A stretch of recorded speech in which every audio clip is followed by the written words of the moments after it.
handle the truth. The Denise Simon Experience. The Truth Matrix. Vetting, exposing, drilling down to the truth. Rolling Thunder, this is Hitman. Seat over. Hitman, this is Rolling Thunder. Seat out. The Denise Simon Experience.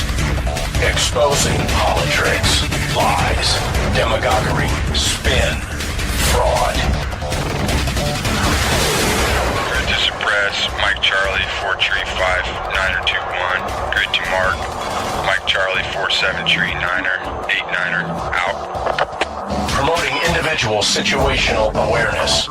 Question, probe, notice, ask why. Mark smoke on the deck, 2 rounds HEBT, gas TOT 5-3. And now, the Denise Simon Experience. Welcome, ladies and gentlemen, to the Denise Simon Experience. Very happy that you can be with us for the wild ride. Speaking of a wild ride, I've got the distinct pleasure of having Michael Graves with us. Now, Michael is a performer. He's an entertainer. He's an artist. He's a composer. He's a whole bunch of things. And that's what makes this cool, because in the music business, you generally don't find any conservatives. And Michael, I mean, he's got a whole bunch of titles. How did you get all these titles, Michael? We got Senior Vice President, Managing Director of the Music Group for the Hydraulic Entertainment. And then, I mean, it just kind of keeps going on. You've been at this business for what, 17, 18 years? Well, first of all, thank you very much for the opportunity to be on your program. Very excited to get to talk to you and your listeners. I've been at this game for almost 23 years now, professional. Yeah. Well, I have 2 sons. I'm going to mention them, something I've never done on radio before, but Andy and Reed, ages 38 and 33 respectively, give you a huge hat tip. So I had to get that out there. Thank you. You're welcome. But you are certainly in the belly of the beast in your industry. And my younger son actually said, Mom, ask him about Green Day, because they used to be conservative and then they went all sideways. Which happens a lot. You must have some very interesting conversations, Mr. Michael. I have had some very interesting conversations with both artists and people within the industry. Especially when I was very active with the movement, if you will, with the freedom movement back in the Ron Paul days, and even back in the early 2000s. Mm-hmm.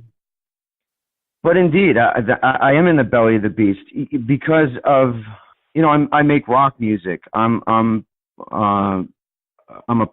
considered a punk rock musician, and that's where I've found my home. With my music and where a lot of my core fan base sort of come from. But it's almost like, you just mentioned a band like Green Day. What I see happen is people go about their lives and they go to work and they do what they do, and they're only able to extract information from the news or from whatever outlets they're getting it from for only a short amount of time. It's not like people are able to just sit in front of the computer and get information to make better decisions about, to make critical thinking decisions, which is not an excuse for being ignorant. However, I think that what's happening within the industry and with people of, not saying that Green Day have low IQs, but a less informed, lazy citizens.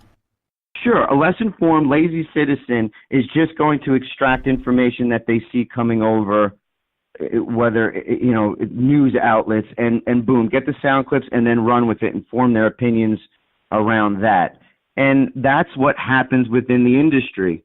And which way is the herd going? That's the way that I'm going to go. I've never been like that. I've always been a free thinker. I've always been a rugged individualist. And I am awake and aware of what's going on.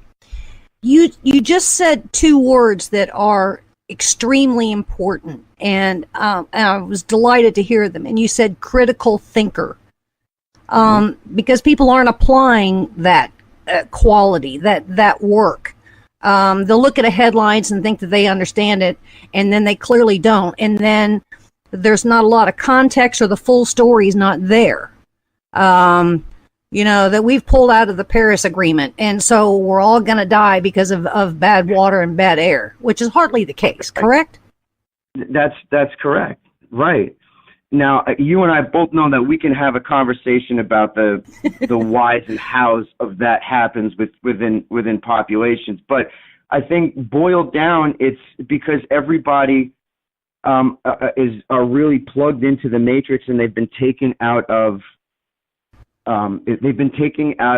reality. They're plugged into all of these systems that are creating and working to create the narrative and working and creating what they want reality to be. And so we have gotten to a point through education, through parenting, through religion, through spirituality, through government, through entertainment, through music, to a point where that has become a much easier task. We're much further down into the rabbit hole because everybody is plugged into and is being programmed by what Elon Musk just recently called the cybernetic collectives, whether it's Google Plus, whether it's Facebook. Every time you go on the computer, you're plugged into, what we like the matrix. You're plugged into the matrix, and people are being programmed. And then there's people like me that challenge. Right. Because again, we're awake and we're aware. Michael, I would think your audience, those that buy tickets to see you and your good work within your industry, I would think they would be libertarians, but they're just not. And I would think that you could probably make the case also that government has worked, I guess, in some weird channels to affect your industry. Is any of that accurate? Sure. I mean, if you're talking about government influence within in the record companies, again, the influence of government, whether it's by influence in money, where you have these subsidiary companies within the main nucleus of the record companies that help in advertising, their money that's backing initiatives, whether it's Rock the Vote or you backtrack, Viacom, and you can follow the money to government sources. So of course there's going to be influence and power over the music industry, because that is a channel. It's another, like I said, the cybernetic collective. It's a way to weaponize the messages and the music and the energy that's coming out of that industry.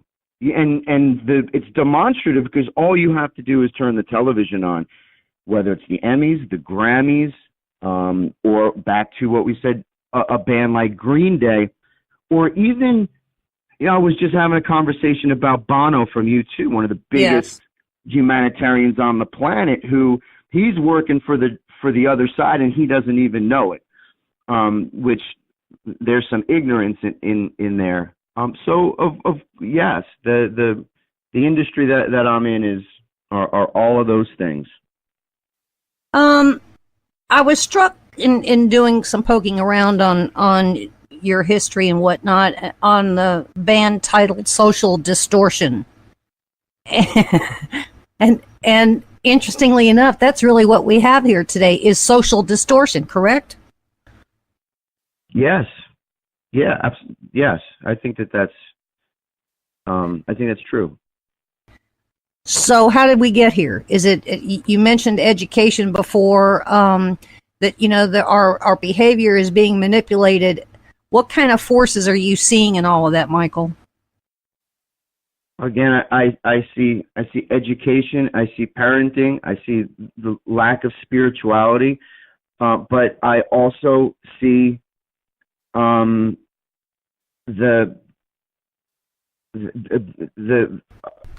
what's happened by just staring into the computer, and what's happened by just looking at your phone.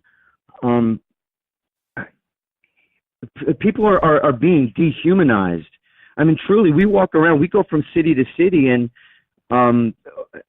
people's eyes are dead. It's just like they're glazed, aren't they? They're wandering around, right? It's like the first couple of pages of the book American Psycho, when Bret Easton Ellis was talking about, he was walking around in the city, and it was like Night of the Living Dead. And what resonates with my fans, what I really see are the profound moment every night is when I address the fact that I recognize, and that the people around me recognize the bond that we have, that I recognize that the recognition of soul, that somehow we're all connected in a cosmic sort of way, in a multidimensional way, which when I say that every night, a strange sort of hush comes over the crowd, because all of a sudden people recognize that they feel that. And that's the complete opposite of what these huge tech companies who are in line and have all gobbled up all of the entertainment, the music industry, and like the Chinese government. I mean, the Chinese government is here, and that ideology and the mindset of the Chinese government, who have killed way more people than Hitler ever did, or any other madman, and there it is. What is happening to us from the ideology and massive governments like the Chinese government and within our governments has gotten us to this zombified point in history. But there's that bubbling underneath of people like me and my fans who day by day are recognizing that and know it's happening, feel that it's happening, and are looking for ways out. And when I come along, it's that light in the darkness, if you will, and we all feel it, and we bond to it, and we all lean forward to get through this. In some of your discussions in your travels, what tends to be, Michael, the biggest issue or point of the argument? It's hard to extract that, Denise, because when I have the opportunity to talk to a dissenter, if you will, or someone that doesn't agree with me, it never gets there. It's usually not an intellectual, debate back and forth. It comes apart, and then I get called all sorts of terrible names, and you too, huh? And it goes that way. Yeah, and it shuts down discussion. Happening. Yeah, and that's what I find happening throughout. I have offered solutions. I have ideas for solutions.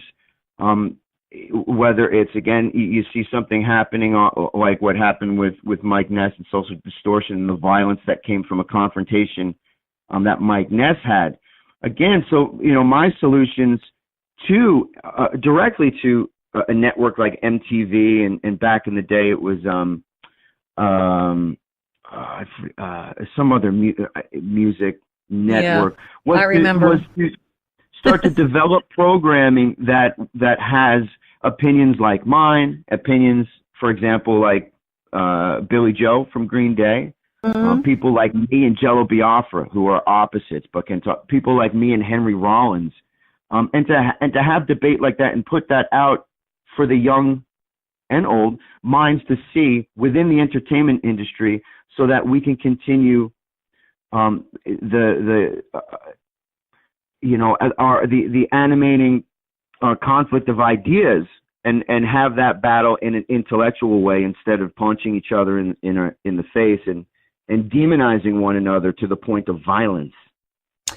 Well, I'm thinking, ladies and gentlemen, by the way, we're speaking with Michael Graves, and it's our conservative punker here. I would say that you need to host an industry summit where you can bring in all these people into Vegas or Chicago or, Miami, wherever, and begin to sell tickets, and then you guys have some intellectual discussions on stage to at least begin to have some, instead of having conversations that talk past each other, you can have some conversations that are talking to each other. You can have some real interaction.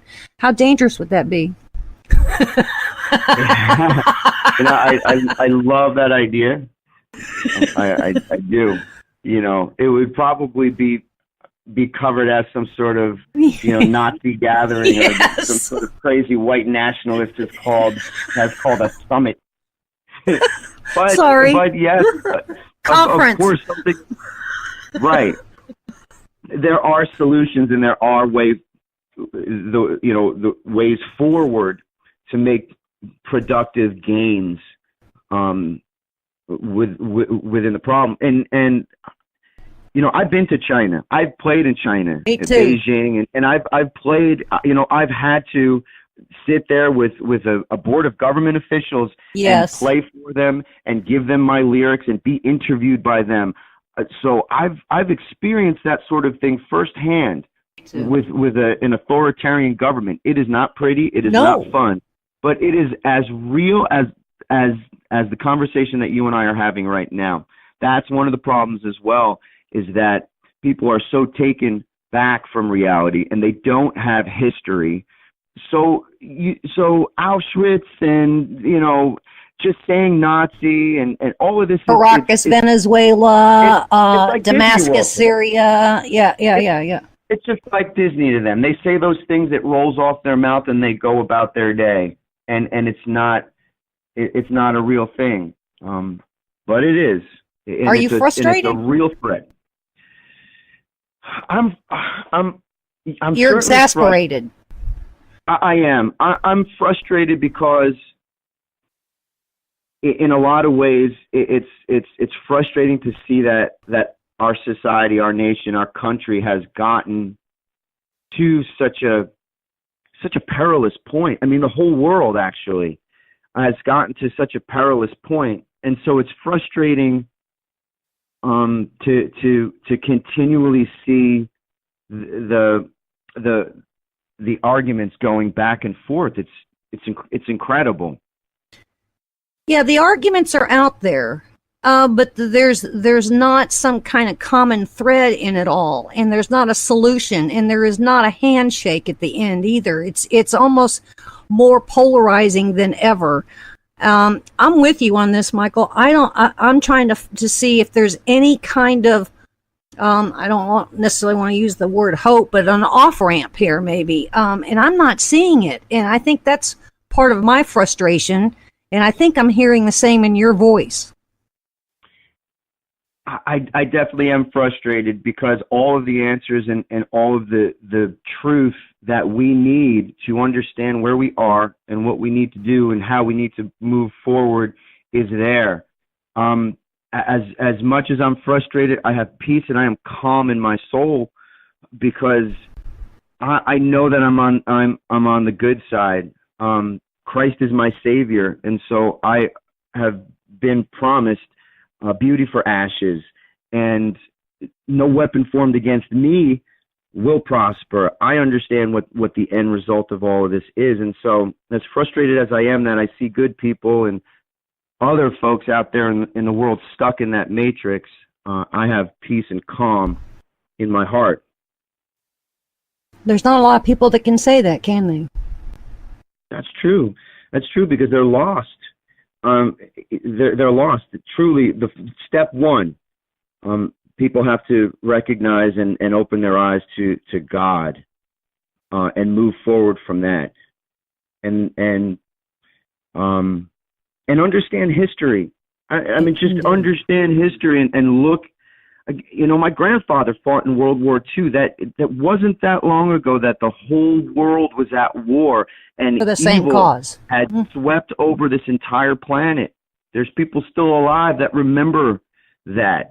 And now that we've gone forward all of this time, and technology has come a long, long way. We're living in a science fiction movie that the stakes are even higher, and we have to continue to keep our eyes open and shout the truth regardless of the consequences. God is on our side. We are on the side of good, and we have to remember that regardless of what the end result is, we will be and are victorious. So happy to hear you say all this. It's very gratifying for somebody that's old enough to be your mother. And so I have some hope for your generation. But let's talk. There's a lot of people that resonate with this message, and Generation Z, Generation Z, far more libertarian, far more conservative, and they're awake to this. All right, let's end this thing on a happy note. Tell us what you're doing now, because I mean you've got several genres of music going here, and I think you got some kind of a big tour schedule that's happening. Yeah, officialmichaelgraves.com is where all of the information about me and where to find me is. I am on a 50-something city tour right now, all across America. Do you know where you are today? I'm in Akron, Ohio, on my way to somewhere in Michigan. Okay. I'm out until December 2nd, so you can come and catch me out on the road. I'm one of the awesome things about Michael Graves Show is that I'm one of the most accessible performers out there. I meet with the fans after every single show. I stand there until I've met everybody. I shake their hands. I hug them. It's a love fest. It really is. And we all have a good time, and it's just a great celebration. So come party with us. It's a good time. If it's cooler up there, I'll definitely do it. But yeah. I'm very, very happy that that you do the work that you do. You're carrying the baton that so many others should be carrying, and you're welcome to pass it off as many times as you possibly can. Certainly wish you an awful lot of, good success on your 50-something city tour. That itself is and then on to Europe. Thank you. Wow. Well, ladies and gentlemen, we've been speaking with Michael Graves. You can find him at michaelgraves.com. He's doing some fabulous stuff out there, and if for nothing else, he gave the Denise Simon Experience some of his treasured time and some very good insight. So, Michael, please come back, because I don't want to lose contact with you, and I wish you, Godspeed in all of this. Thank you, Denise. I appreciate it. God bless you, all your listeners, and anytime you want me back, I'm always ready to run my mouth. Yay. Thank you. And there's more coming your way, ladies and gentlemen, so stay with us.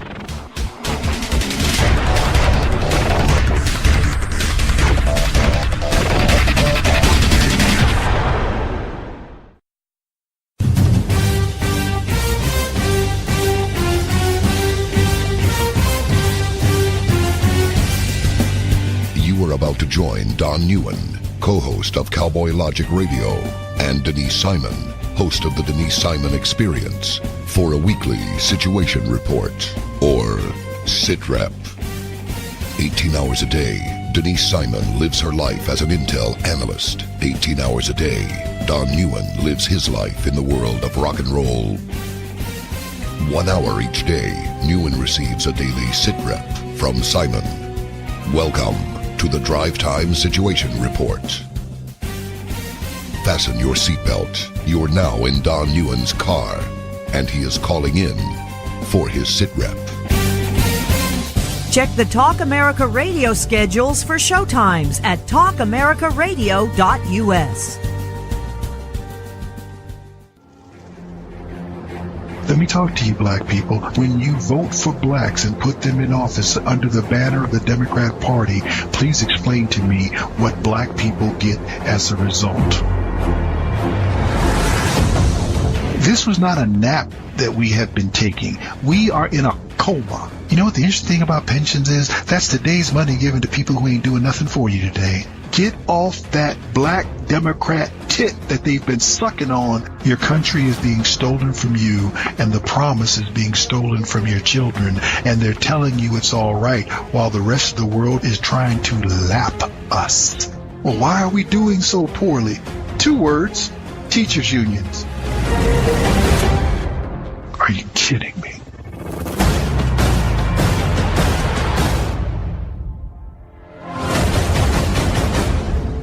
Black Man Thinking, Monday nights, 9 p.m.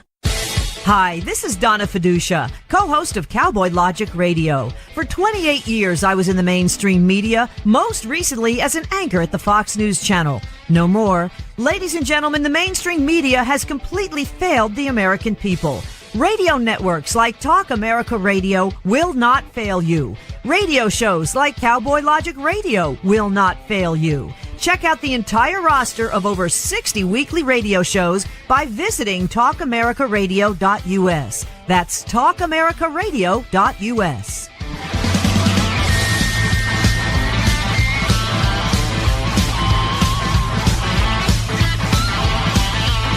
TalkAmericaRadio.us.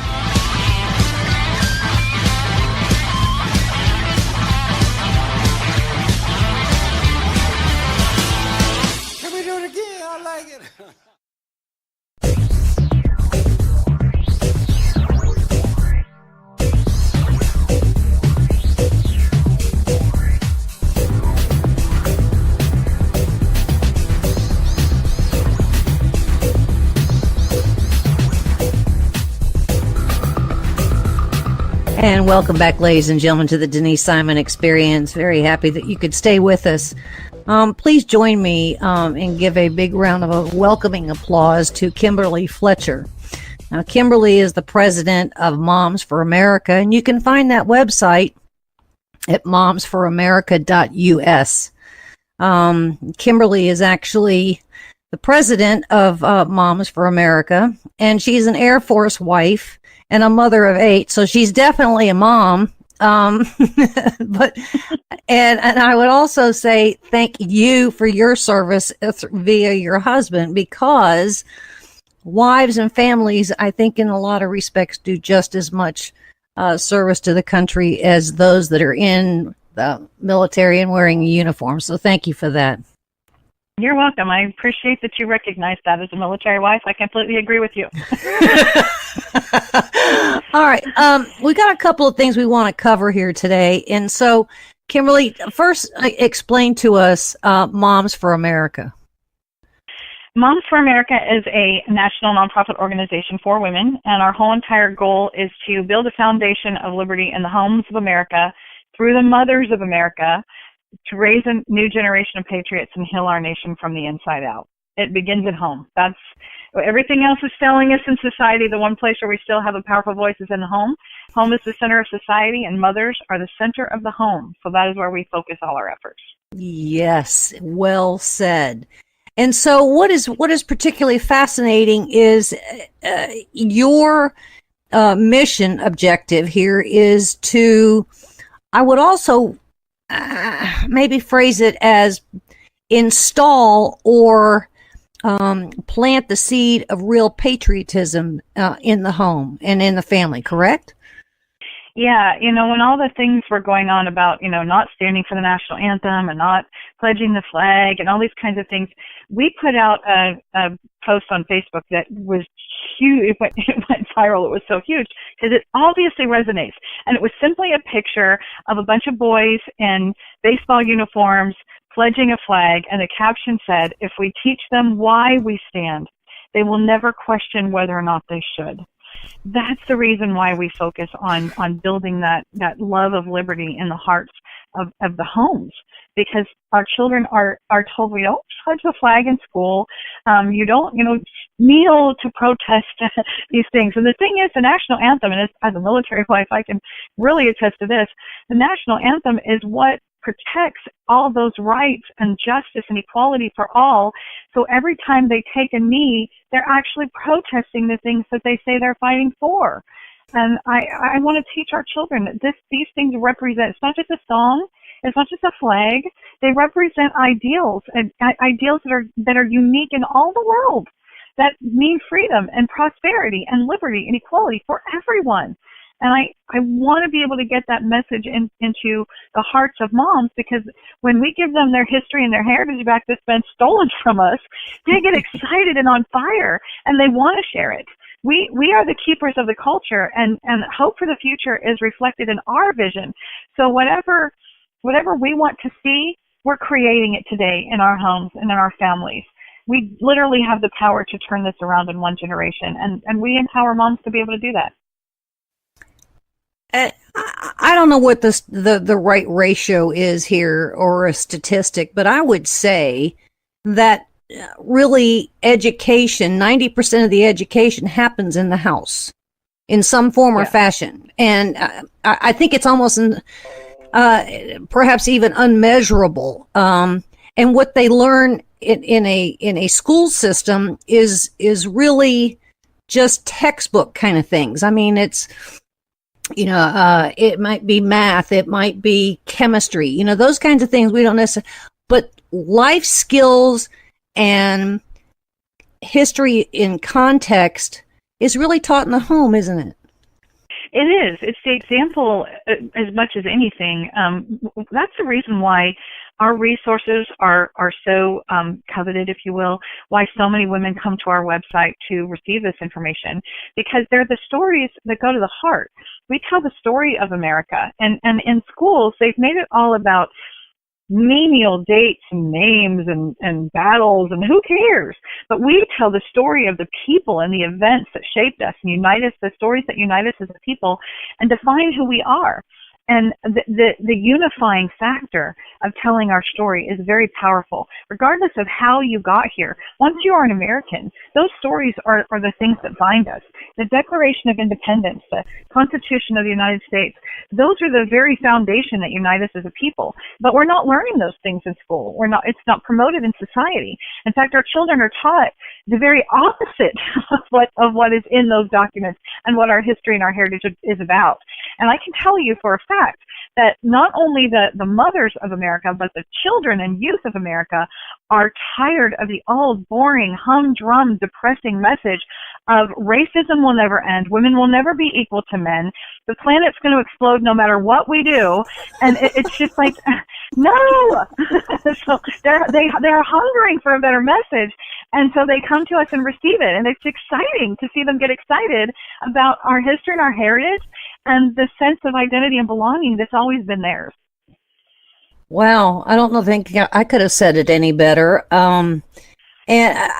Education, I've got two older boys. They're clearly adults in their 30s, and so I don't really have a dog in the hunt specifically, but we do have a dog in the hunt. Even as landowners or real estate owners, we pay property taxes, and in that property taxes, we're paying for a school system that's failing us. And I don't care how you slice it. I don't care what, the Secretary of Education is doing or not doing. It's not resonating, good, better, and different. It's not resonating in the classroom because so many of the valuable things that were once taught in schools are no longer taught, especially civics. No, I completely agree with that. One of the great stories that used to be in all the textbooks was a story about Davy Crockett, and it's called Not Yours to Give. And it was talking about the principle of, you don't have a right to take from someone else to give to someone else, even when it's, completely for a good, compassionate cause. It's a very powerful story. And I remember when I was talking to my mom about how when I found this story, I was like, oh my gosh, this is amazing. And she goes, oh, I remember that story. And I'm like, you do? And she said, oh, yeah, it used to be in our textbooks. I'm like, but now that kind of story doesn't fit well with the, big government will take care of you agenda that's being pushed and promoted. So you're right. Whether or not you have children in the schools, you have not only a right, but a responsibility and an obligation to be involved in what's going on in those schools, because it does impact you for what's coming out of your tax dollars, but also the citizens that are being raised in your community. And what kind of citizens do you want to be raised? Do you want socialists who believe that they can take whatever they want because they should have it, because you have it, I should have it?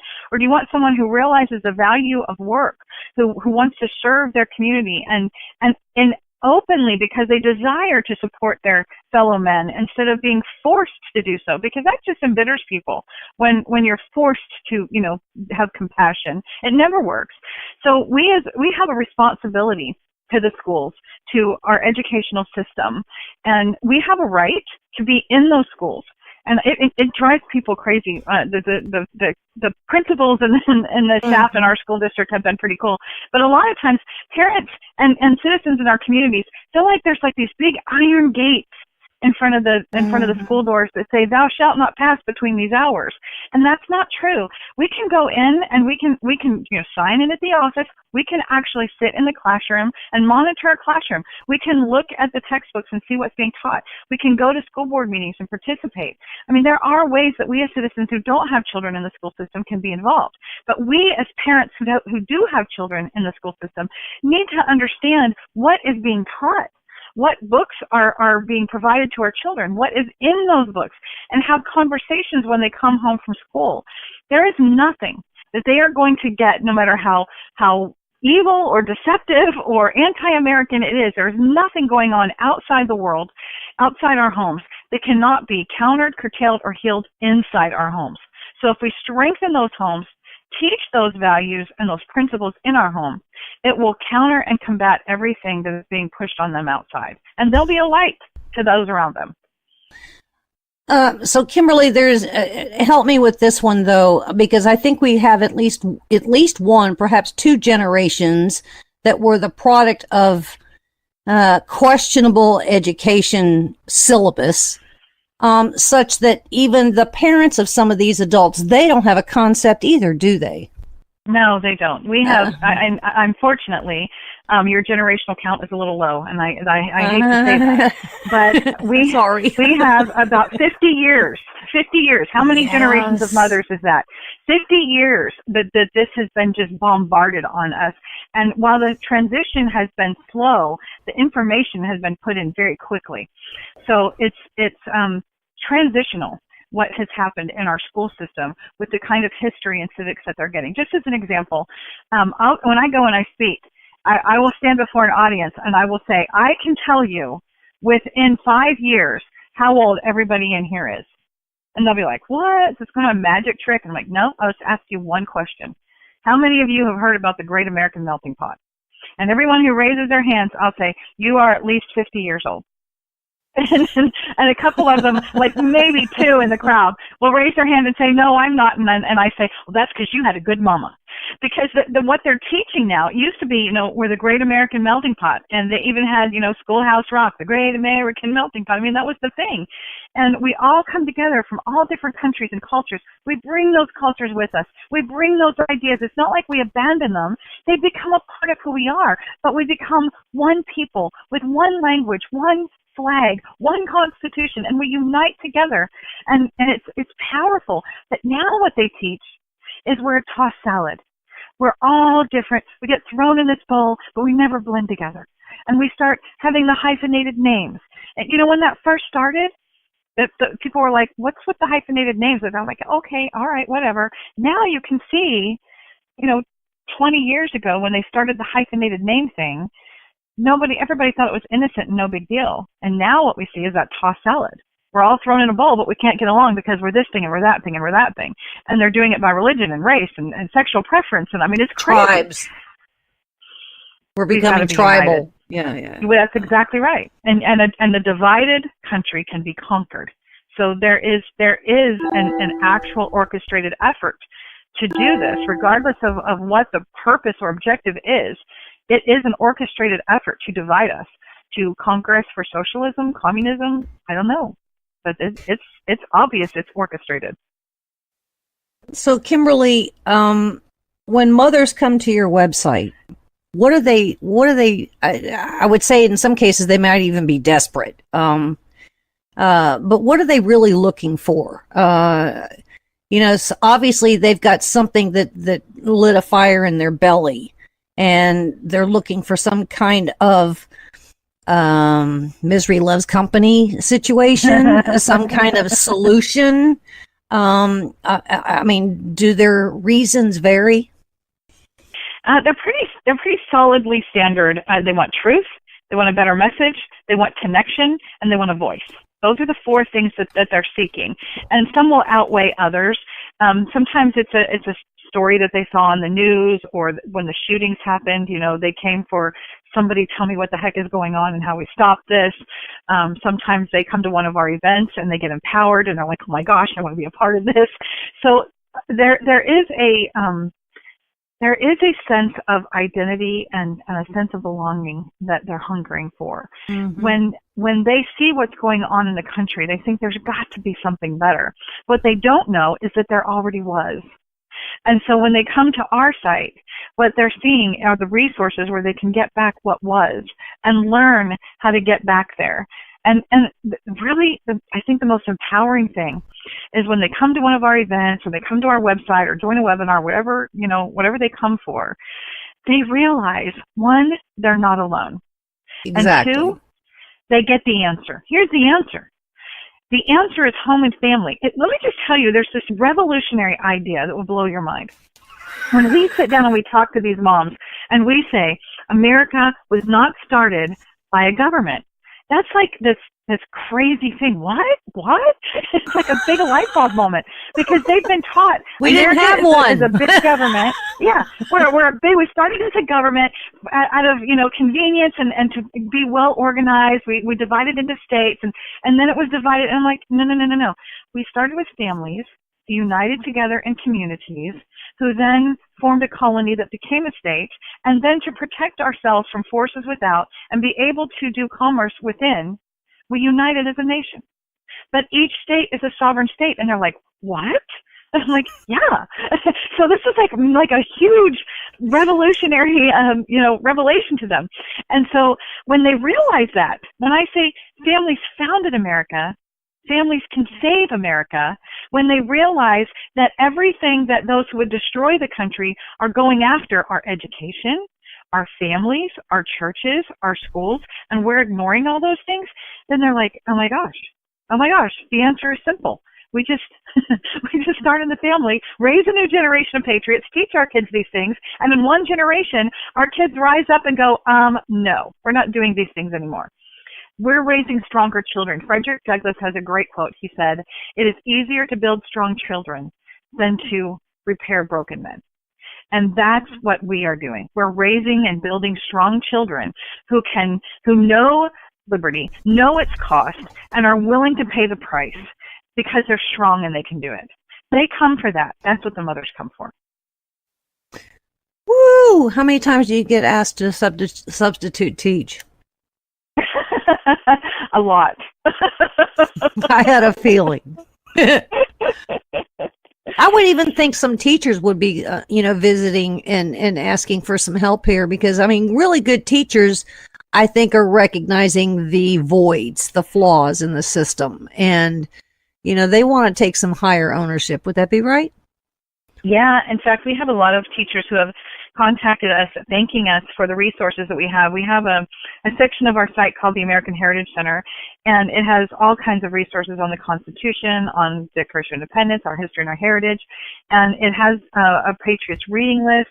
And so the struggle that teachers have is, you're absolutely right, there is a huge void. They're given these books that they have to use. They're boring. They're not exciting. They're given a list of standards that they're supposed to teach, and they're frustrated and they're overwhelmed. So they get excited when you can hand them something, especially when it's free, because they have to pay for everything. When you hand them up something and say, this not only meets the requirement, your kids will love this, then they're like, yay! So they come and they download our resources a lot. We also have moms who have taken part of our cottage meeting project, which is our signature program. And it's basically Tupperware for Liberty. and women can invite friends and neighbors into their home, and through 12 discussion groups that they can just do once a month, they learn the history and heritage and principles of liberty in a way like they never have before. It's personal. It relates to them. We start with the heart, and then we, bring in the facts. That's the way you win. Touch their hearts first. So we have moms who've gotten so excited from this program that they have started volunteering in various different ways. There's one woman that I know of that she dresses as Betsy Ross, and she goes into her the schools in her community. She started with her own children's classrooms and realized that the teachers were so receptive to this because she's exciting. She's sitting there telling the story of Betsy Ross, and so she's meeting a requirement, and the teacher is sitting at her desk checking papers that she won't have to take home. So they're all excited about that. So those are just some of the things that the women who participate in these programs do. They get more involved in their community. They get excited about their history and their heritage, and they want to share it because it's not something that they've heard before.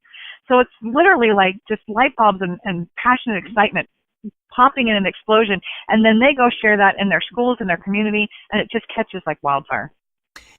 You said something kind of interesting, and young children, toddler age, whatever, in that age group, the one thing that they love is for somebody to read them a story. Yeah. And I think all through our lives, we like to hear a good story. And what is being lost in the system, in the school system, are the good stories. So if you've got somebody that's dressing up as Betsy Ross and telling a story, I think that could resonate going all the way through, high school and even into, college, correct? Oh, I agree. And the mothers get excited about it.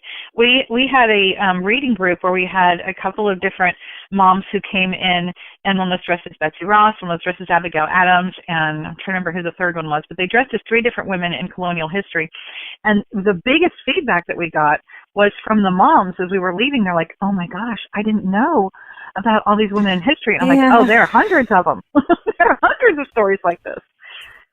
I'm kind of shaking my head that it's a pathetic situation that you've described, but you've offered a major solution here, so we love that. So let's change gears here. We have a condition going on in Washington D.C. where I would say the system is more broken today than it ever is, because we have this Dr. Christina Ford. And we have a court judge that has been nominated and gone through confirmation hearings to be on the Supreme Court. And we're seeing all these things derailing. And I would say that we're listening to the news, we're getting snippets, whether they're accurate or twisted or not. Nobody's necessarily doing some critical thinking here. So I think that's probably the other component that's missing. People aren't doing critical thinking on what is happening in government today. So you with a pile of kids, I've got two sons. I'm a little afraid for my own boys here at this point. Should I be? Unfortunately, yes. Radical feminism has done a real number on our country and our culture. And what really disturbs me about this whole entire thing with the way that they're treating Kavanaugh, 2 points. One is what I said earlier about Frederick Douglass's quote. We're here trying to repair broken men. These are broken men and women who they raised their hand to swear an oath to defend the Constitution from all enemies, foreign and domestic. And what I see is a bunch of members of Congress who have now become the enemies that they're supposed to be protecting against. Thank you for and that. So that there is like the integrity of the process is completely shot. The second part is I got to tell you, as I have 2 daughters and I have 6 sons. And the first thing I thought was, what if this is your son? I have 8 children, yes. I'm like, what if this is your son? Okay? How would you want? So here is a woman who has made a claim, something that might have happened 40 years ago. There is a process for this. And the process is you file a police report. Even if it was 40 years ago, file the police report. Go through the proper process to have justice served.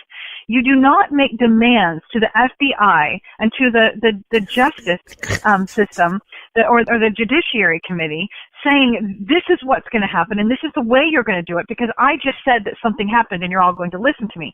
That is radical feminism on steroids. And that is the greatest destruction of what's happened to our country because it has put our boys in danger, but even more so, it's put our daughters in danger. Because now our daughters, they don't realize the empowerment that they have. We are the keepers of the culture. Whatever standard we set as girls, women, and mothers, that is as high as our culture will go, and it will go no further. So if you don't like the behavior that someone is displaying, don't display worse, which is what happened at the Women's March last year. They said they didn't like something that President Trump said, and so they came in with vagina hats and vagina costumes with signs that said grab this, and I'm like, okay, how is that helping the situation? Or which Christina Ford was a part of, by the way. But exactly. And the other thing that she's doing, by what she's doing, she is making a mockery of all of those women who have been or will be violated. I am one of those women who was sexually violated.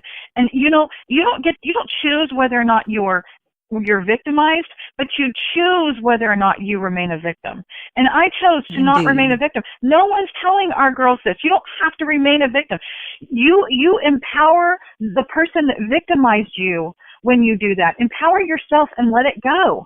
And I'm not saying it's not going to change you or not going to affect you, but you don't have to be debilitated by it. But when someone like this makes a claim and uses it for a political weapon, then it puts our girls and women, anyone who may be or has been violated, in a position where everybody's going to ask, do we believe them? Mm-hmm. She has minimalized a horrible act, and she's used it as a political weapon. And no one else is calling her out, but I will. I don't believe her. She has made it very difficult to believe the way that she has done this. And I don't think that we have members of Congress who are either promoting it, propagating it, or cowering by it. Stand your ground. Stand up for truth and principle and the integrity of the process and move it forward. Do not allow this one woman who said something might have happened 40 years ago for the purpose of political gain to hurt women across this country by not allowing someone to be elected to represent us and protect our rights by interpreting the Constitution the way it was meant to be. This has nothing to do with life. It has nothing to do with feminism. It has to do with the Constitution of the United States. And the fact is that woman made it about politics. That woman made it about feminism. And she needs to go through the proper process of filing a police report and doing this the way that it's supposed to be done so that justice can be served for both people involved. And I would say she's essentially breaking 2 branches of government and possibly even 3. I mean, she's broken the legislative branch and the judicial side. And so she's trying to merge them and be above them. Indeed so. She's not above the process. Ladies and gentlemen, please, I need for you to give a big round of applause to Kimberly. But more than that, please go visit momsforamerica.us. Remarkable information that you've shared, certainly in context and perspective, Kimberly. We're indebted to you. Stay the course because you'll have some more fans out there. Excellent. Awesome. We'll fight the good fight together. Indeed so. Thanks, ladies and gentlemen, for being with us. We've got more coming your way very soon.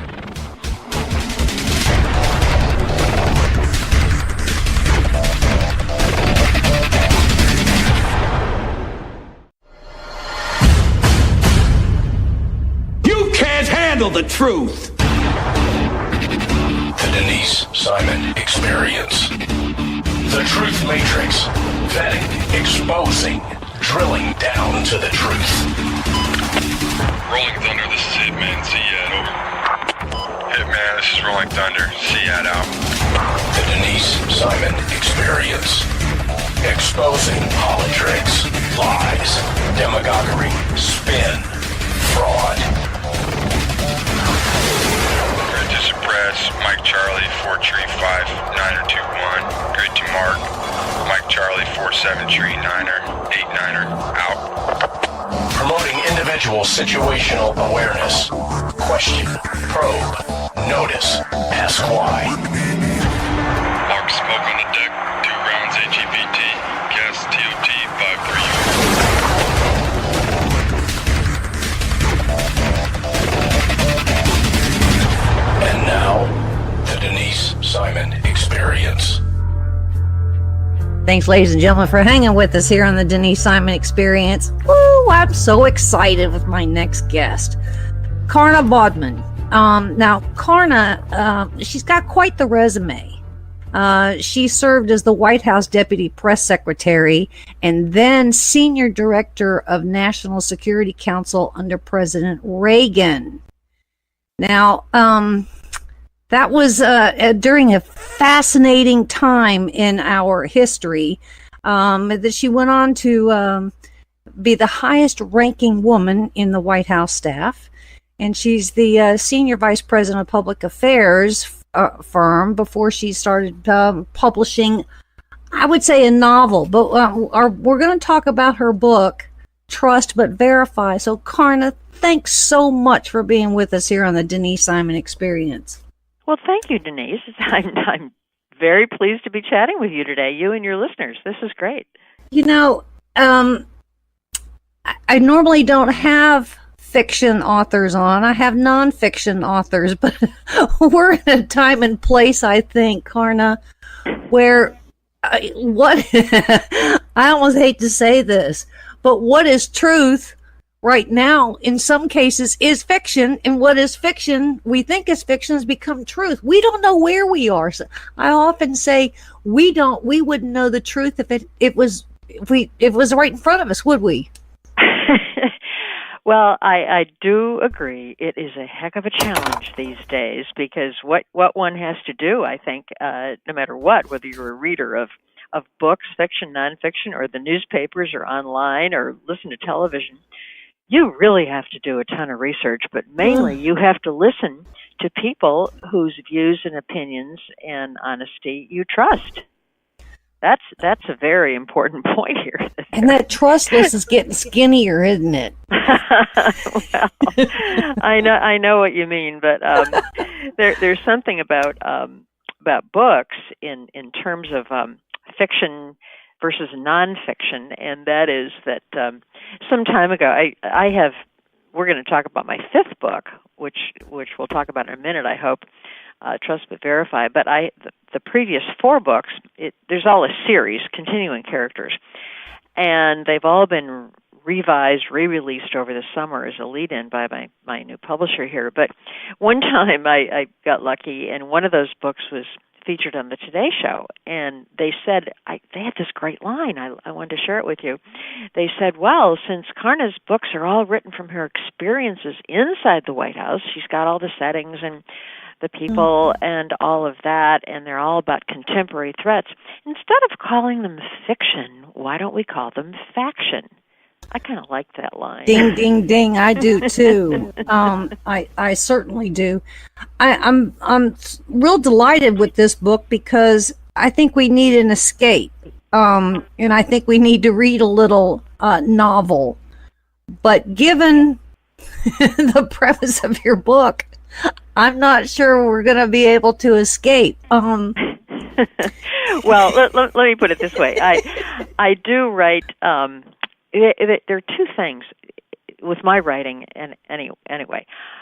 When I decided I wanted to start writing novels, which was sometime after I left the White House, I had always wanted to write novels, but didn't really have the time to do all the research and everything necessary, and I had to learn a new craft because up until that time, I had been, I was also, before the White House, I was on the air for some 15 years I was a television news reporter and anchor in San Francisco, Washington, and some commentary in New York. But all of those jobs, including in the White House, had a premium on brevity. so to speak. For example, when you're writing a TV news script, you write a 20-second live. When you're writing some talking points in the White House for a presidential news conference, well, let's see, how are we going to discuss our Middle East peace process in a one page of talking points, right? It's kind of tough, but you learn those, the way to do those things. Then when I decided I wanted to write novels, yes, you have the subject matter and the characters and the storyline, but oh my gosh, you get to about page 220 and say, where do I go from here? So I had a lot to learn, but I went to conferences, read books, did all kinds of things to try to produce the books that I'm writing today. And each one actually is focused on a different threat to our national security. Each one, and I'm trying to call attention to each of them so people will notice, but at the same time provide, as you say, a bit of an escape to be, to enjoy a mystery or thriller. In fact, I remember there's a great line by George Bernard Shaw who said, the best way to get your point across is to entertain. Mm-hmm. And that's what we're trying to do. Well, speaking of entertainment, I'm going to throw you a big curveball, and sure. I know you can handle it. Post 9/11, we were, obviously the Bush government, Bush administration, most of the country was in somewhat of a panic. And I remember this very little moment that happened that apparently the Bush White House sent a team out to Hollywood and conferred with screenwriters and said, we need some help here because we have a lack of imagination on what our enemies can do to us. Mm-hmm. And I thought that was really kind of a brilliant move. And I'm thinking that is part and parcel of what you're imparting here under trust but verify, because it's a lack of imagination on some that really can be realities. Correct, Karna? Well, in a way, you're right. As a matter of fact, going back to your example of the Bush years, there's a story that I heard from another author, a fellow author, went to the same college, in fact, Brad Meltzer, who's a great New York Times best-selling author, right? Yeah. Okay. Brad, I understand, was invited into government meetings by the Department of Homeland Security around that time, because the government has invited authors in to have what we call red team, blue team exercises. Yes, thank you. And what they will do is they'll lay out from their imagination scenarios of what bad guys could plot against our country. And then the national security staff people and Pentagon people and CIA people look at that and say, oh dear, now we better put some plans together. How would we ever discover and thwart that kind of a plot to protect America? So yes, that does go on. Thriller writers have a role to play to try to keep our country safe. Well, in your book, Karna, Trust But Verify, and really thank you seriously for writing this, we have something called national security scenarios. I mean, we know that FBI trains to them, law enforcement trains to them, DHS trains to them, and so they play out the whole concoction from start to finish, and then they do after action reports. And I would say that is part and parcel of what your book is really telling us, right? Well, in a way, yes. Now, in terms of where I got when I go on book tours, the first thing you hear from an audience is, where do you get your ideas? Where do you come up with this stuff? Well, in this particular book, Trust But Verify, it goes back a bit because there were several parts to it. First of all, we had a home in Jackson Hole, Wyoming for a number of years, mainly there in the summers. And I watched as a particular conference took place there every summer. Now, it didn't get a whole lot of ink, but out there it did. And what it was the Federal Reserve Board would have their annual meeting out there.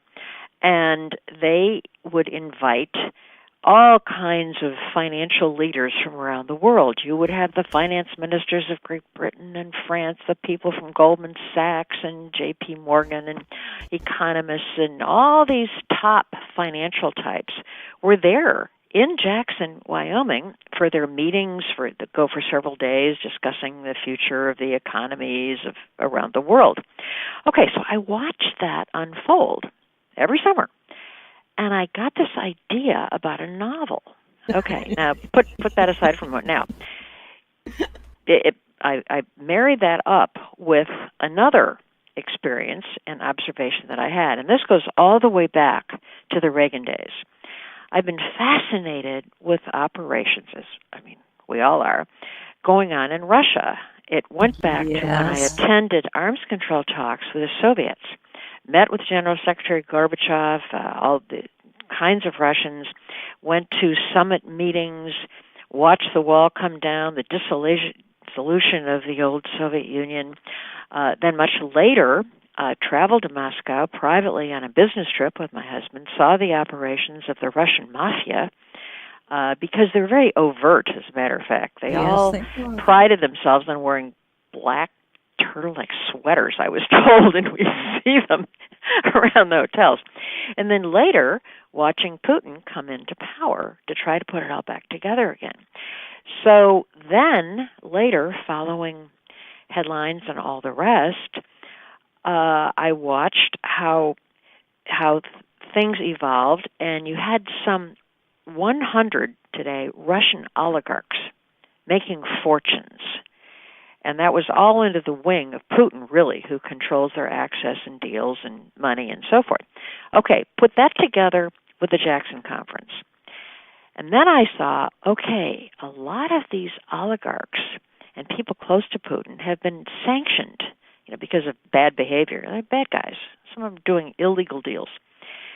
And we're also cutting back, or trying to police anyway, a lot of their accounts overseas where they're laundering money and all, moving money around. So I came up with the idea that maybe there are a couple of Russian oligarchs. I've got in my story, it's two brothers, and they're bad guys. They're dealing in illegal arms sales and all of that. They've lost a ton of money. So now they really need to replenish their fortune. And they come up with a scheme to get a couple of Russian mafia bad guys to work with them and target that Federal Reserve Conference that takes place in Jackson Hole. Now, let me ask you a question. If something happened at that conference with all of those important people, and it were targeted by some bad guys, what would happen to the stock markets? Or currencies. Well, just imagine. And and it would tank, right? But you got the BRIC nations that would, they already have their reserve currencies, so they may survive, but the Western part of the equation would not. Correct. Well, right. So the Russians figure that, okay, our little scheme, the way we're going to make money is we're going to target these guys. We don't like them anyway because they're trying to shut us down and all that. And so the markets will tank. So what they'll do is, in advance of all this, they'll short the exchanges massively with whatever funds they have left, and also go out on margin. Okay, and this is what they do. And then I'll just tell you one little quote, from the book. There's a scene where they're together, the Russian oligarch guys, and a couple of these mafia types who have gone out to Jackson to scope it all out, make their plan. They come back and they say, okay, we've been to Jackson, it's going to work, we've got this thing. Don't worry about it. We've got it all planned out. And then the oligarch says, well, wait a minute, we'll be in Jackson too. We got to keep an eye on you. And the mafia guy says, wait a minute, comrade, come on, don't you trust us? The oligarch says, let's just repeat a rather historic phrase, doverai no proverai, trust but verify. And that's where the title comes from. The story. Having Thanksgiving dinner at your house with you at the head of the table must be a whole bunch of fun. Well, now the what makes up a thriller is, here's the question: how in the world does my heroine, who is Samantha Reed, continuing character from my books, and she is the director of the White House Office of Homeland Security there. So we have a White House staffer working along with an FBI special agent. How do they ever even find out about the plot? And why is she also in danger throughout the story? That's another sidebar. And how can they possibly stop it? That's the format of a thriller. And so much of this is very real, because we know that we've got FBI agents that are running all over the country chasing, espionage types or operatives, which is real, which is very real. Absolutely. So we have a lot of material for mysteries and thrillers that would be fun to read. I mean, thrillers are very popular, and of course they make popular TV shows and movies that have, for a long, long time. But then again, as we said before, we're calling attention to some of these issues. And even in my previous stories, each one, it's not Al-Qaeda, blowing up things. I mean, a lot of people write about that. But each of my stories are a bit different. I want them to be a bit different. Let me give you another example. The previous book, which has just come out a couple weeks ago, it's called Castle Bravo, and I got that title I stole it really because it was the title of a top secret operation, and as soon as it was declassified, then I thought, I can use that, and so that's the title of the book. But in that one of the reasons I wanted to write that one was because a key part of it is missile defense. And you all remember, of course, Reagan announcing his missile defense system, which was later called Star Wars, and so forth. And that was so controversial back in the day. I was fascinated to watch it all unfold, and the press just dinging it, and everybody saying, it's not going to work. What does he think? He's Superman, a bullet hitting a bullet. This is crazy. But I thought it was an incredible idea. So did the president, of course. And now, many, many years later, we can see it's being utilized all over the world. The Israelis are using missile defense systems to knock down those, Scuds and missiles that are being lobbed at them. And we also have the Aegis system, which is deployed on our ships, missile defense. We have ground-based systems out in interceptors. Interceptors. That's right. Employed in various parts of the world, including on our west coast. Nothing on the east coast. We got to get moving on that idea. But anyway, the story in Castle Bravo is I had a conversation with the head of our missile defense system worldwide, and I said, "Hey, Major General," he's a general. I said, "What keeps you up at night?" And he said, "Let me tell you." He said, "Let me paint a scenario for you. Let's say that there's a few years down the road, and some militant group or country doesn't like us." We know they're out there. Imagine that. And they somehow get hold of a small nuclear device. Well, they're all trying, right? Pakistan's got over 100 of them. I mean, they're working on it. And they also get hold of a delivery vehicle, meaning a missile you could strap it onto and shoot it off, okay? Could be as simple as a Scud missile. As a matter of fact, someone tried to sell a Scud missile on eBay. The FBI thought you'd appreciate that. So the general said, okay, now let's imagine they have these components and they're on some disguised fishing boat or something off one of our coasts, and you'd never find them. And what their plan is not to just lob one at, Los Angeles or San Francisco or New York or wherever, or Tampa, which would be obviously devastating, of course. But no, we said, let's imagine that what they're going to do is they are going to shoot it straight up in the air and detonate it in the atmosphere. You say, well, why? Well, the reason is if you do that, it doesn't kill you on the ground right away. Now, it really doesn't, but what it does is sets off an explosive Now imagine sort of shock waves coming off way up, say 100 miles up.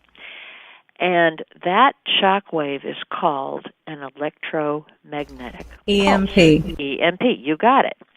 And what that would do is it fries all the electronics on the ground. You would have no communications, internet, cell phones. You would have no sanitation, refrigeration, transportation, nothing. And the general looked at me and he said, Karna, it would set us back to the year 1910. And don't think that our enemies aren't looking at it. And as a matter of fact, I pulled off I clipped something out of the Wall Street Journal. Actually, this was just, a few months ago. It was just before we had that, the meetings with North Korea. You know, they're talking about having these summit meetings. Okay, but here's the headline I wanted to share with you. It says, North says it could cripple U.S. grid. North Korea's threats against the U.S. now include a tactic long discussed by some experts, an electromagnetic pulse, or EMP, triggered by a nuclear weapon that would aim to shut down the U.S. electricity grid, among other things. Dr. Vincent Fry. Yeah, I wrote the book a couple of years ago, and that's a story of Castle Bravo calling attention. And so that story is out there. There are all kinds of different threats that are very interesting to write about and to be concerned about. Well, and if you kind of travel and poke around, you can see that rogue nations are particularly very interested, as you said, and we can't believe that they're not plotting, and that some of these plots have in fact been foiled, and thankfully so. And I would also say that, you know, we've got some rogue nations that are doing, because I keep saying that the next battle space is space, with what is going on in satellites and laser and all those other kinds of things. Ladies and gentlemen, we're speaking with Karna Bodman, who is the author of Trust But Verify. It is packaged as a novel, but we're finding out that maybe there's what we call it, faction. Faction instead of fiction. One reviewer called the book verisimilitude. It's kind of a big word, but I guess it means looks pretty true. we're so happy because you have brought imagination, but a lot of this imagination, we know that we have national security types that are playing these scenarios out, and I'm very happy that you've put it in book form, you put it in print, because it plants a seed, and it is something that we can, one, enjoy, but two, go, your head's going to kind of tilt and the eyebrow's going to go up too. So best of luck with this book, and thanks so much for being with us, and I hope you'll come back, because it's a fun conversation with you, Karna. Well, thank you, Denise. I enjoy talking to you and to your guests. Thank you so very much. All right, there's more coming your way, ladies and gentlemen. Stay with us.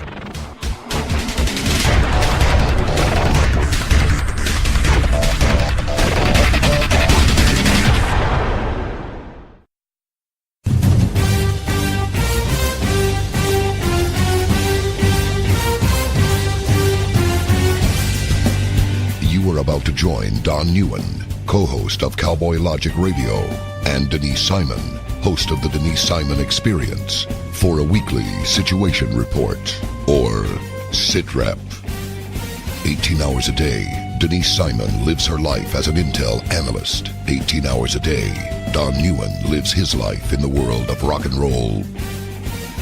1 hour each day, Newen receives a daily SITREP from Simon. Welcome to the Drive Time Situation Report. Fasten your seatbelt. You're now in Don Newen's car, and he is calling in for his SITREP. Check the Talk America Radio schedules for showtimes at talkamericaradio.us. Let me talk to you, black people. When you vote for blacks and put them in office under the banner of the Democrat Party, please explain to me what black people get as a result. This was not a nap that we have been taking. We are in a coma. You know what the interesting thing about pensions is? That's today's money given to people who ain't doing nothing for you today. Get off that black Democrat tit that they've been sucking on. Your country is being stolen from you, and the promise is being stolen from your children, and they're telling you it's all right while the rest of the world is trying to lap us. Well, why are we doing so poorly? 2 words: teachers' unions. Are you kidding me?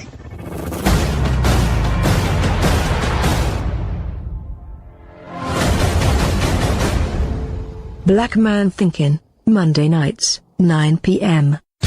Hi, this is Donna Fiducia, co-host of Cowboy Logic Radio. For 28 years, I was in the mainstream media, most recently as an anchor at the Fox News Channel. No more. Ladies and gentlemen, the mainstream media has completely failed the American people.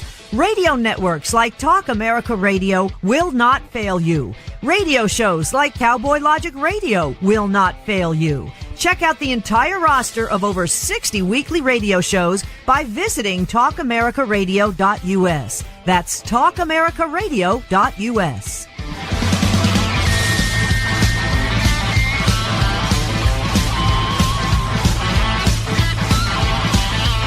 TalkAmericaRadio.us.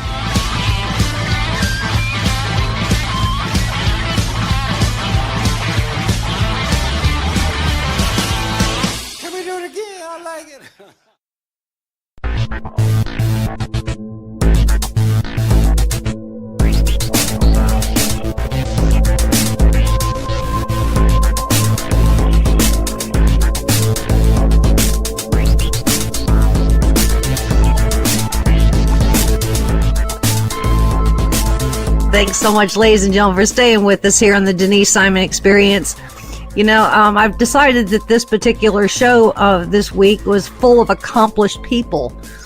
And so this last segment is, in fact, ending with a very accomplished person. And I'm so delighted that Robin Hutton is with us. She has just published a book that's out there. Go to Amazon. And it's called War Animals.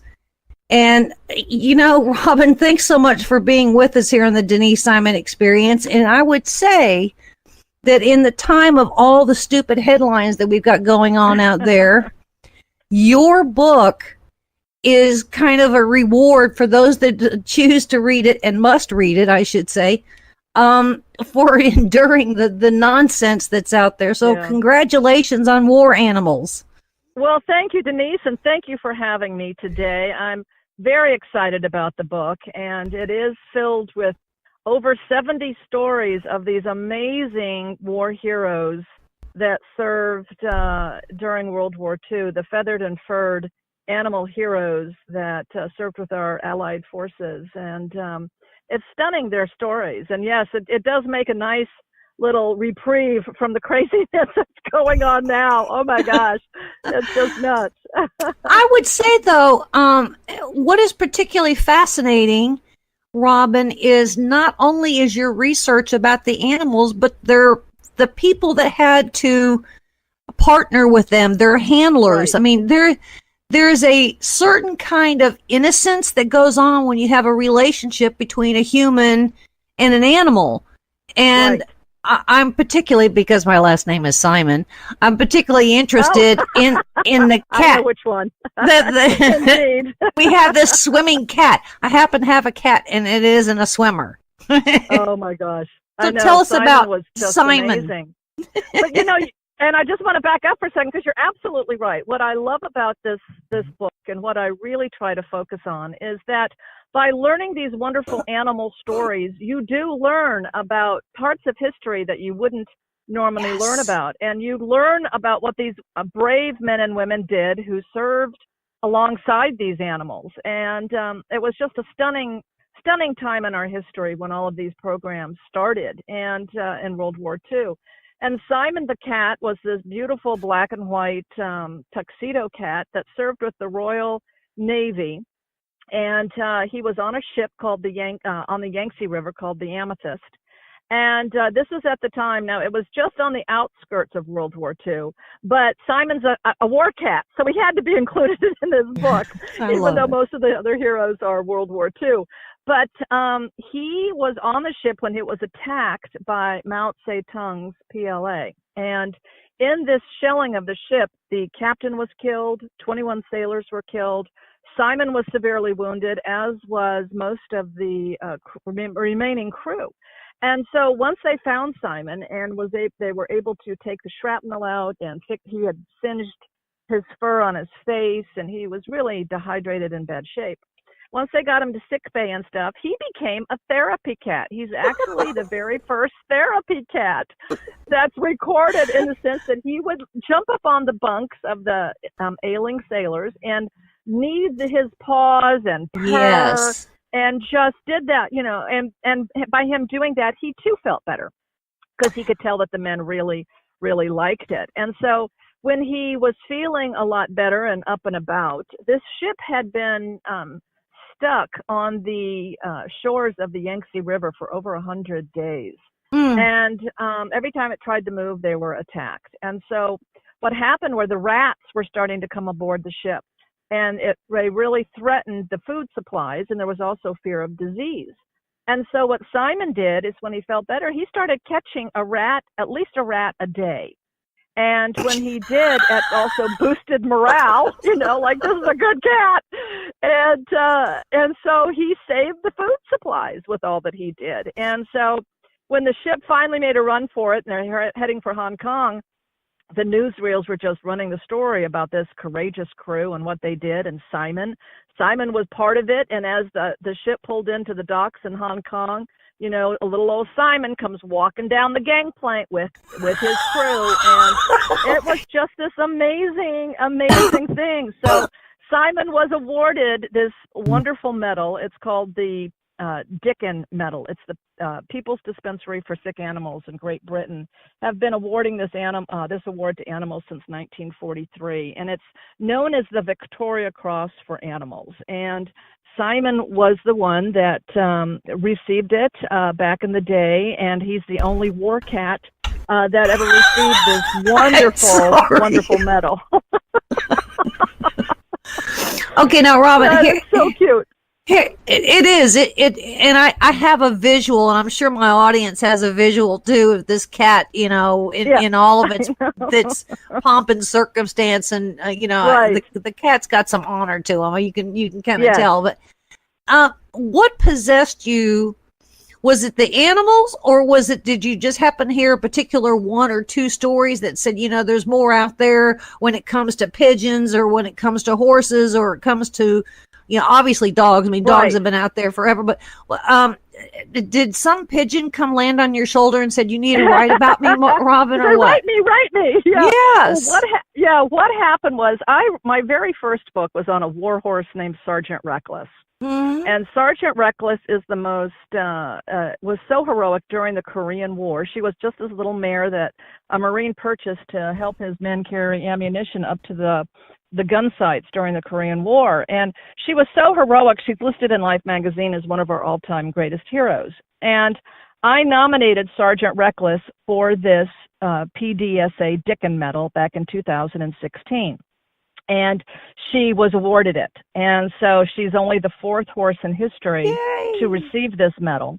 So I went over to England to pick it up. And so in doing so, as I started researching this medal and everything, I came across all of these incredible animals that also received the medal during the World War II. There were 32 pigeons, 18 dogs, 3 horses, and of course the war cat Simon that received it then. And so when I told my publisher about it and what I was doing, he said, "Man, there's a lot of great animals here. What do you think about doing a book on them?" And I said, "I would do that in a heartbeat."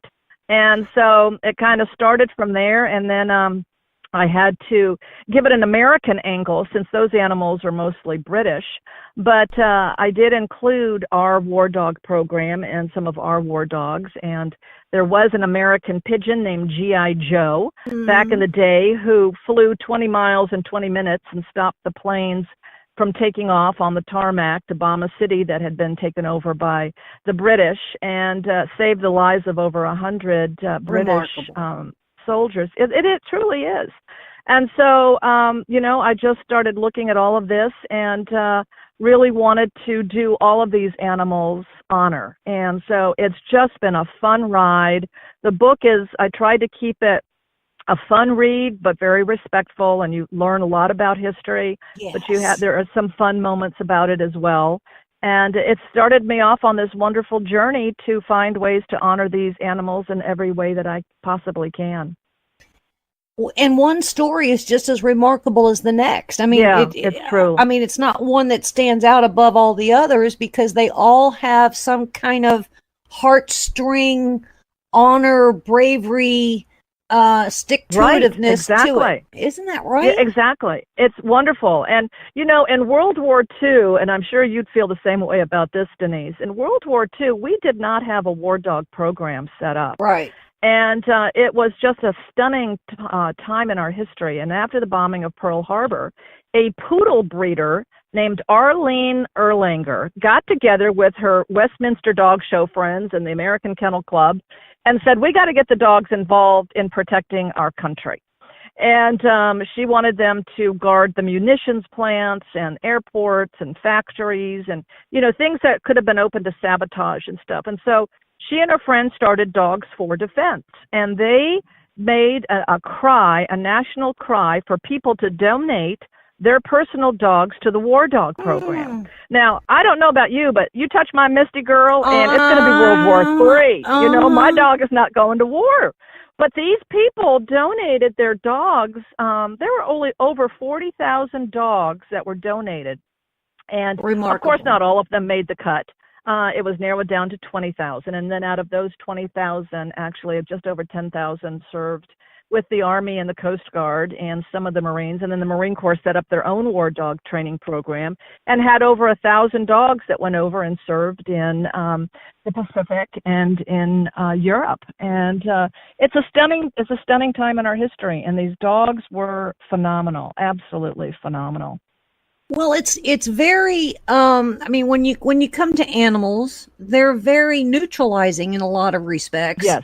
Mm-hmm. Because, I mean, there's a fascination. I mean, you've got bombs going off and guns going off, so you think birds are, they're out of here. Right. The dogs are going to, nice try, but we're gone.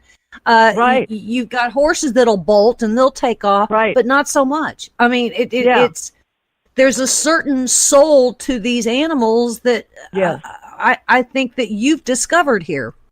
Yeah. Oh, thank you. I'm very, very blessed to have, these dogs and birds and cat and horses, they all kind of get under your skin and you just realize, I like to say they had no voice and they had no choice, but they served just as heroically and sacrificed just as much as the men that were handling them.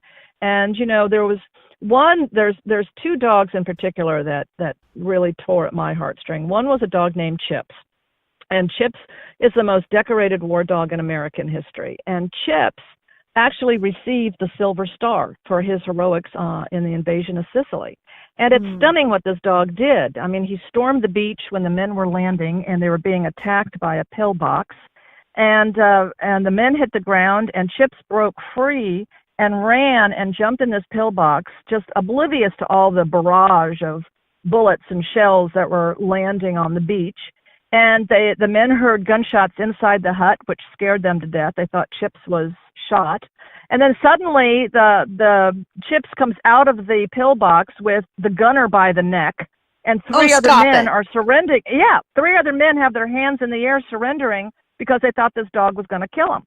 And so they stopped the firing, and so the unit was able to advance on the beach farther than any other unit that day. And later that night, Chips smelled 10 Italians trying to sneak into camp. And he was able to thwart that, and all 10 of those men were taken prisoner, POWs. And that was just what the uniqueness of this little dog was. And he had guarded President Roosevelt and Churchill during the Casablanca conference, and he actually even nipped General Eisenhower's hand when General Eisenhower went to pet him to congratulate him for his heroics, and Chips trained not to let anybody touch him but his handler nipped the general's hand, which is really quite interesting. Whoops. Yep, oops. But he was all was forgiven. But they ended up taking the Silver Star away from him because he was a dog, which was very sad. But He came home a hero and survived the war and was returned back to his little family that donated him in Pleasantville, New York. And don't you know, when he arrived back from the war, he had 6 photographers following him home to Pleasantville. And little 4-year-old Johnny Wren went to meet his war dog at the railroad station. And he was so excited that his war dog came home such a hero, and he was so proud. Well, I nominated Chips for this Dickin Medal, and he was actually awarded it in January of this year over in England. And I went over to receive it with little Johnny Wren, who was now 78 years old, was there to accept this Dickin Medal for his wonderful war dog 75 years later. So it was just a wonderful, wonderful day, and Chips was just this great, great little dog. And so it was wonderful to see that they did bring these dogs home after the war. I would think, Robin, that each story that you completed and that you felt like you were able to tell it fully, you wanted more and more and more. I mean, oh, absolutely. I would think that you would have volumes of these stories. I know. I do. And it's interesting, Denise. I had to cut out 100 pictures in the book because it was going to be as big as the phone book. And so, when I finished writing Judy's story, who was the very first and only official POW dog that Japanese camp. Yeah. Yes, survived the Japanese camps.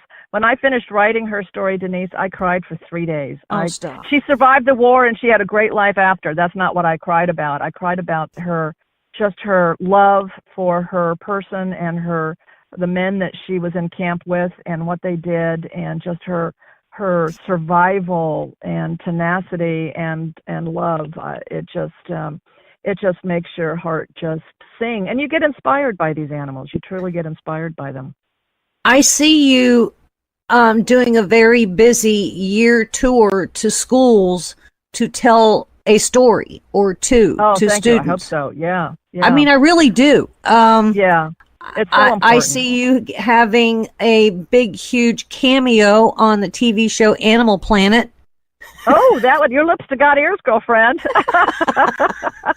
I would love to see, honestly, what I'd love to see, Denise, is I would love to see a series on these dogs. And can't you imagine an hour-long TV show, where you have 2, maybe 3 of these stories each week, and you learn about these wonderful heroes, yes. and it's acted out, so you get a real sense of what they went through. And, it could just be this wonderful, wonderful way to preserve their stories. But let me tell you another fun thing that I'm doing this book has inspired is I wanted to at first build a monument to war animals to honor them and everything. But I've decided instead, after talking with some friends, that it needs to be an International War Animals Museum. And in this museum, we would have these dogs and birds, and you would learn about the animals that even served, since the beginning of time. Because back in Hannibal's day, there were elephants and camels, and, they were the pack animals. And stuff, But this museum could be a place where kids can come and kind of get an up-close and personal feel of these animals. And the artist that did the monument for Sergeant Reckless, this beautiful monument that she's done at Camp Pendleton and the National Museum of the Marine Corps and the Kentucky Horse Park, we have statues for Sergeant Reckless all there. She's agreed to do monuments for these wonderful war animals, statues to these wonderful war animals. And so we could have those all throughout the museum and sculpture garden outside. And I've had a lot of people express great interest in this.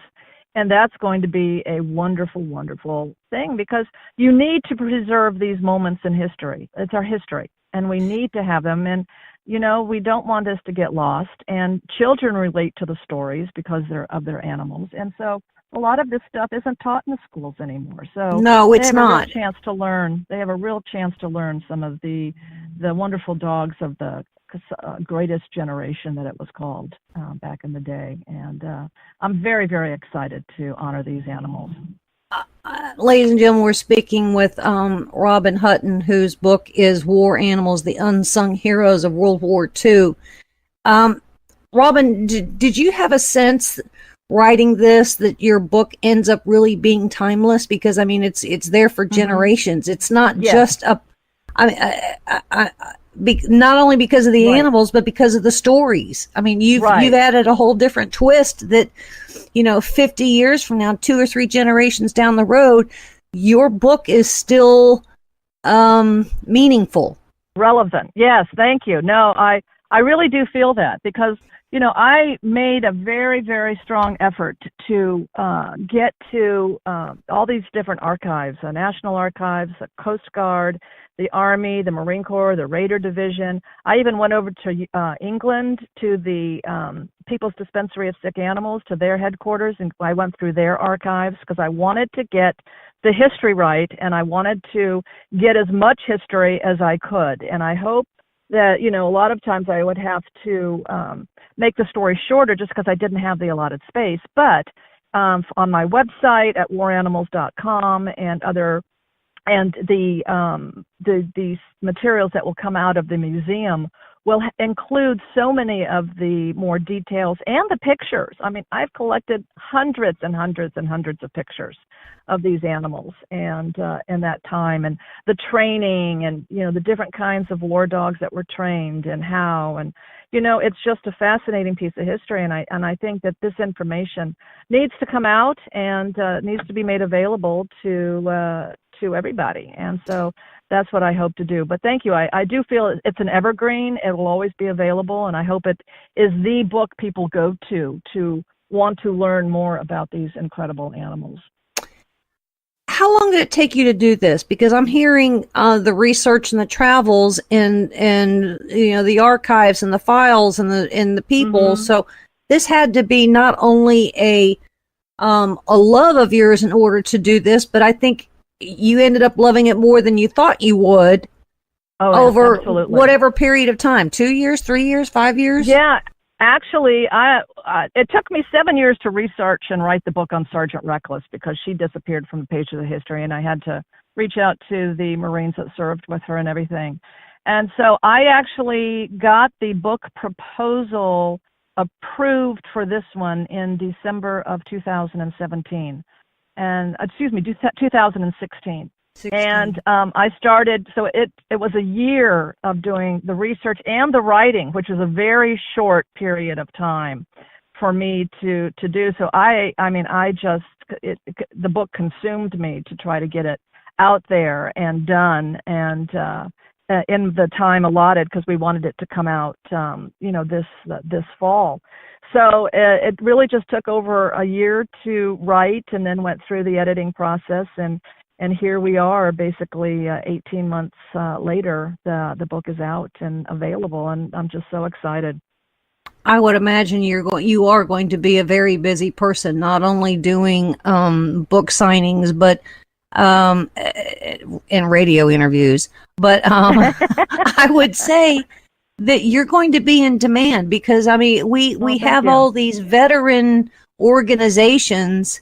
Right. And, they have speakers that, like Scott Husing with his Echo and Ramadi. Right. Yes. Oh, my God. Scott's a very dear friend, and he read the book and loved it. Yeah. He's a buddy of mine, too. And he's a doll, an absolute doll. And I would say that, instead of hearing, and not because they're not important, those kinds of stories, you get to change up the whole spirit of the gathering with your stories. Right. Well, thank you. I will go anywhere, anytime, and talk about these animals and these men, the heroes that served alongside of them. You just give me a call and I'm there. I'm looking forward to next month. I'm actually going to the Dwight Eisenhower Presidential Library for a Military Working Dog Day. Yeah, and it's going to be so cool because they're going to have military working dogs on display and all of this stuff. And they're going to have 2 sessions with 100 kids in each one where I get to talk about Chips.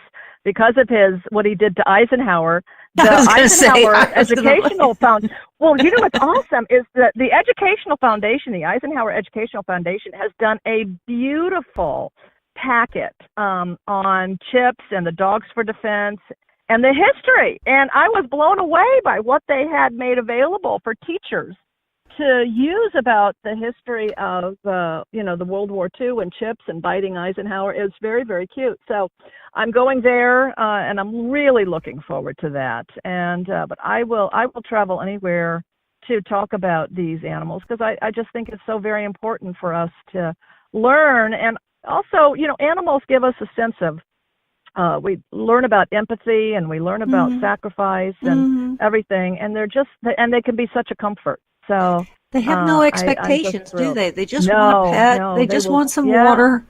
They just want a chance to go to sleep. They don't even know that they're getting a medal. Unless you're at the Westminster Dog Show, I think they know. Right. Right. Those dogs know. Right, I think so. They got a sixth sense about them. Well, I mean, you got this swearing parrot that was saved. Oh, that was funny. Yeah, he was. There was, I came away with a whole new respect for the British with their bombings, of the Blitz. That was just a crazy time. I can't imagine living through what they lived through. But there was a series of dogs, I call them the digging dogs in my book.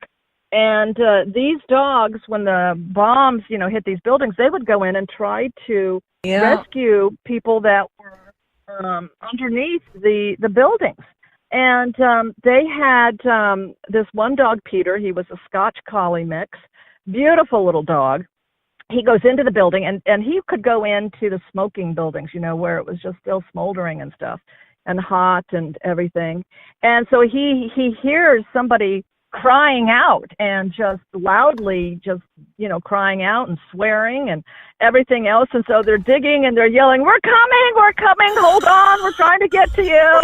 And, all this stuff. And Peter's going crazy, and the guys are pulling, all this stuff, and they pull back the mattress and everything. And don't you know, in that, what they find is an irate parrot that was swearing at them, who had been covered by debris, and, was trying to find a way out. And so it was just this really funny, you can almost imagine, not to take, the situation was so dire, but in that, the fact that it was a parrot that was like yelling at him to get him out of there, you can just imagine. Oh my gosh. But there's a wonderful picture in the book, because these dogs then would go to the different parades and stuff and be honored. And there was a beautiful celebration of the end of the war over in England. And Peter was there and has a wonderful picture of the King and Queen of England, and Princess Elizabeth was there, honoring Peter. And it's just a beautiful, delightful queen honoring these animals. Well, again, ladies and gentlemen, run on over to Amazon or wherever it is that you buy your books. Robin Hutton, the author extraordinaire, War Animals, the unsung heroes of World War II. Congratulations. This has been a bunch of fun having you. Oh, it sure has, Denise. And ladies and gentlemen, thanks for being with us, and we'll see you again very soon.